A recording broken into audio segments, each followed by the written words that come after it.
Viral এই ডিসকোন আইসক্রিমটা নিয়ে মানুষের এত রিভিউ দেখতে দেখতে আমি ফুল কনফিউজড হয়ে গেছি যে আসলে এই আইসক্রিমটা ভালো নাকি খারাপ। আমি যেহেতু চকলেট লাভার, আমার কাছে চকলেটের ব্যাপারে খারাপ কথা বললে আমার খারাপই লাগবে। অনেকদিন ধরে খুঁজতেছিলাম, পাচ্ছিলাম না আমার বাসার আশেপাশে। তো হঠাৎ করে দেখি যে আমাদের বাসার নিচের দোকানে নিয়ে আসছে এটা। তো বাহির থেকে আসার সময় আইসক্রিমটা নিয়ে আসলাম, বাসায় আনতে আনতেই গলে যাচ্ছিল। খুবই তাড়াতাড়ি মেল্টেড হয়ে যায় আইসক্রিমটা, কারণ এর উপরে যে চকলেটটা দেওয়া আছে এটা আসলে হট চকলেট দেওয়া, এই কারণে এটা তাড়াতাড়ি মেল্ট হয়ে যাচ্ছিল। তবে আইসক্রিমটা খুবই মজা ছিল, আমি খেয়েছি, খুবই ভালো ছিল আইসক্রিমটা।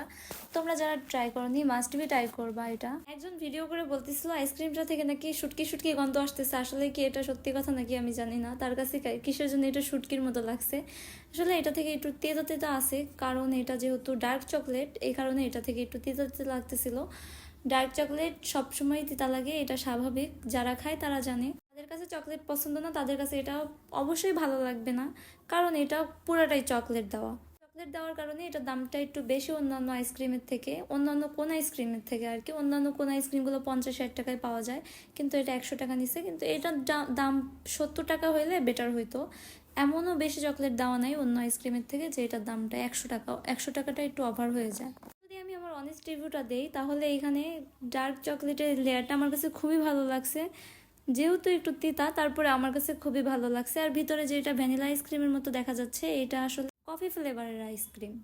আর কফি ফ্লেভারটা যারা কফি খায় তাদের কাছে নিশ্চয়ই এটা ভালো লাগবে। আমার কাছে ভালো লাগছে অ্যাকচুয়ালি। তোমাদের কাছে, তোমরা যারা খাও নাই তারা ট্রাই করবা, আর যারা খাইছে তারা তো বাজে রিভিউ দিচ্ছে বেশিরভাগ মানুষই। আমার কাছে সত্যি বলতে খারাপ লাগেনি, খুবই ভালো লাগছে আমার কাছে।